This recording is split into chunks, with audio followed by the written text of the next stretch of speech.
सही कहा तुमने। कुछ देर बाद पालमपुर गांव में एक गाड़ी आकर स्टेशन के बाहर रुकती है और उसमें से एक इंस्पेक्टर निकलता है जिसका तबादला हुआ था। वो उस पुलिस स्टेशन में आता है। उसके आते ही वो सभी हवलदार खड़े हो जाते हैं। हाँ ठीक है। अब जो सबसे सीनियर हवलदार है वो यहाँ हो। विजय कुमार स्टेशन में जाकर बैठ जाता है। ओह, तो तुम हो यहाँ के सबसे पुराने हवलदार? जी साहब, मेरा नाम मनोहर है और मैं अगले साल ही यहाँ से रिटायर होने वाला हूँ। तो क्या करूँ, बैंड बाजा मंगवाऊँ क्या? तुझसे पूछा क्या किसी ने कि तू कब रिटायर होगा या नहीं? मुझे इससे क्या लेना देना? तू कभी भी रिटायर हो या ना हो, ये इस थाने में पूरी जिंदगी गुजार दे, मुझे इससे क्या? बेकारी मेरा टाइम खोटी कर रहा है। अच्छा चल, अब जाकर मेरे लिए एक बढ़िया कटिंग वाली चाय लेकर आ। जी साहब, अभी लेकर आया। बूढ़ा मनोहर अब जल्दी से सामने वाली चाय की दुकान पर गया और उसके लिए चाय ले आया। इतनी ठीक भी नहीं है, लेकिन इतनी बुरी भी नहीं है। अच्छा ये बता मनोहर, तुझे मेरे बारे में क्या क्या पता है? सर वो अरे क्या हुआ, तू डर क्यों रहा है? जो भी मेरे बारे में सुना है वो सब तू अच्छे से बता, मुझे बुरा नहीं लगेगा। देख ये सब तो चलता ही है, लोग तो पीठ पीछे प्रधानमंत्री को भी गालियां देते हैं। क्यों? चल अब जल्दी जल्दी बता, क्या सुना तूने मेरे बारे में? वो साहब, यही कि आप रिश्वत लेने में माहिर हैं। रिश्वत के लिए तो आप झूठे को सच्चा और सच्चे को झूठा बना सकते हैं।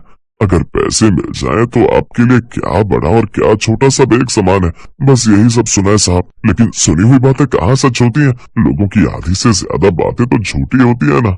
हाँ हो भी सकता है, लेकिन मैं तुझे ये बताना चाहता हूँ कि तूने जो भी सुना है ना वो कम है। मैं तो बहुत बड़ा फिल्म हूँ, पैसे के लिए तुझे भी खड़े खड़े भेज दूं, समझा? और बिना रिश्वत के तो मेरा गुजारा चलता ही नहीं है, क्योंकि मेरे खर्चे थोड़े हाई फाई है। खैर ये बता, अब अपने गाँव की गुनाह की फाइल कहाँ है? बाहर मेरे टेबल पर रखी है, अभी लाता हूँ साहब। अबे ओ चाचा, तुझे किसने कहा इस उम्र में इतना फुर्ती दिखाने को? ज्यादा फुर्ती दिखाएगा ना तो ऐसा ना हो कि इस उम्र में तेरी हड्डियां चटक जाए, समझा? चलो मुझे ये बता, इस गांव में कौन क्या क्या बिजनेस करता है और कितने पैसे कमाता है, वो सब जानकारी मुझे बताओ, समझे? अब उसने एक एक कर सभी की जानकारी देनी शुरू की। ठीक है, तो कल हम गाँव का मुआयना करने चलेंगे। चल अब सामने वाले ढाबे से मेरे लिए बढ़िया सी थाली बनवा कर ले, और हाँ, उस ढाबे वाले को समझा देना कि मुझसे पैसे मांगने की हिम्मत भी ना करे। बड़ा ही घूसखोर है इंस्पेक्टर, तो आते मुफ्त में खाने बैठ गया। गांव के इस पुलिस स्टेशन में एक नया इंस्पेक्टर आया था जो कि बड़ा ही घूसखोर था।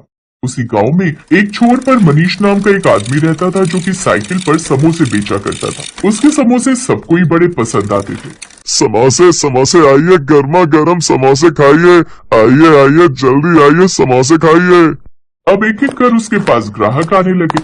आ गया मनीष बेटा, कब से मैं तेरे समोसे के इंतजार में खड़ी थी। तेरे समोसों के नाम से ही ना मुंह में पानी आ जाता है। ओए होए होए, कितने चटपटे होते हैं तेरे ये समोसे। अरे काकी, इस उम्र में ज्यादा चटपटा खाना ना सेहत के लिए हानिकारक है, समझी? इसलिए सोच समझ कर खाया करो। अरे ओ राजू, इस उम्र से क्या मतलब है तुम्हारा? कमला काकी की अभी उम्र क्या है? देखो तो कितनी जवान है अभी तो। बोलो काकी, कितने समोसे करूं? हाय जीते रहे मनीष, तू ऐसा कर, मेरे लिए 4 समोसे बांध दे। चाची इस उम्र में 4 खा जाओगी? चुप कर कमबख्त, मेरे खाने पर क्यों नजर लगा कर रखे हुए है?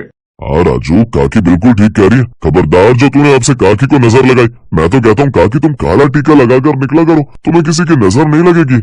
बिल्कुल ठीक कहता है तू बिटवा। मनीष बड़ा ही होशियार था।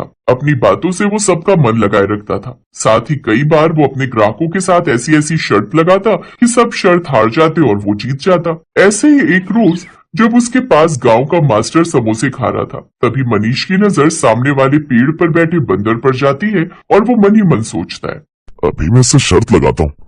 हाँ, इसमें कौन सी बड़ी बात है? वैसे भी तू साइकिल समोसे वाला, मुझसे क्या शर्त जीत पाएगा? बोल क्या सवाल है, मैं तैयार हूँ।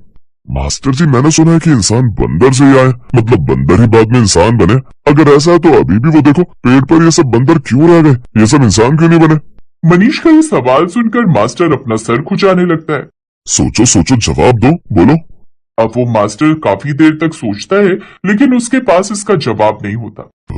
इसका जवाब तो मेरे पास नहीं है, लेकिन इस समोसे वाले के पास है। लेकिन इसके जवाब के 200 रुपए लगेंगे। बोलो मंजूर है तो बताऊं जवाब? हाँ बोल। अब देखो साहब, हम इंसान जिस बंदर की प्रजाति से आए हैं वो अलग प्रजाति थी, और पेड़ पर रहने वाले बंदर अलग प्रजाति के, इसीलिए तो वो बंदर आज तक बंदर ही रह गए और वो इंसान नहीं बन पाए। हाँ तुम बिल्कुल ठीक कह रहे हो, सब ठीक ही कहते हैं। बड़ी अकल है तुम में। ये लो अपने 200 रुपए पकड़ो। वो मास्टर उसे 200 रुपए देकर चला गया। कुछ देर बाद वहाँ पर एक पुलिस की जीप आकर रुकती है। उसमें से मनोहर और इंस्पेक्टर विजय कुमार उतरते हैं। क्या रे मनोहर, यहाँ पर तो कितने सारे लोग गाड़ी पर धंधा करते हैं, लेकिन इनके बारे में तूने कुछ भी नहीं बताया। साहब ये लोग तो छोटे मोटे धंधा करने वाले हैं, इसीलिए आपको इनके बारे में कुछ भी नहीं बताया। फालतू की बात मत कर। छोटे धंधे वाले हैं तो क्या हुआ, बड़े धंधे वाले हुए तो क्या हुआ, मुझे तो बस पैसों से मतलब है। अच्छा वैसे एक बात कहूँ साहब, यहाँ एक बार को आपको बाकी सब लोग पैसे दे भी सकते हैं, लेकिन वो है ना वहाँ, वो उसका नाम मनीष है, समोसे बेचता है साइकिल पर, दिमाग का बड़ा शातिर है वो, आपको बातों में ऐसा उलझा लेगा कि आपको पैसे ही नहीं देगा। अरे ऐसे छोटे मोटे लोगों को मैंने बहुत देखा है, इसको तो मैं चुटकी बजाकर सीधा कर दूं। चल मेरे साथ और देख मेरा रुतबा। फिर कुछ देर बाद अरे ओ, तूने यहाँ पर अपनी गाड़ी क्यों लगाई है? अगर तूने यहाँ गाड़ी लगाई ना तो तुझे रिश्वत देनी पड़ेगी, मुझे समझा? रिश्वत? अच्छा एक बात बताओ साहब, आप सच में पढ़ाई करके पुलिस में भर्ती हो ना? क्या बोला?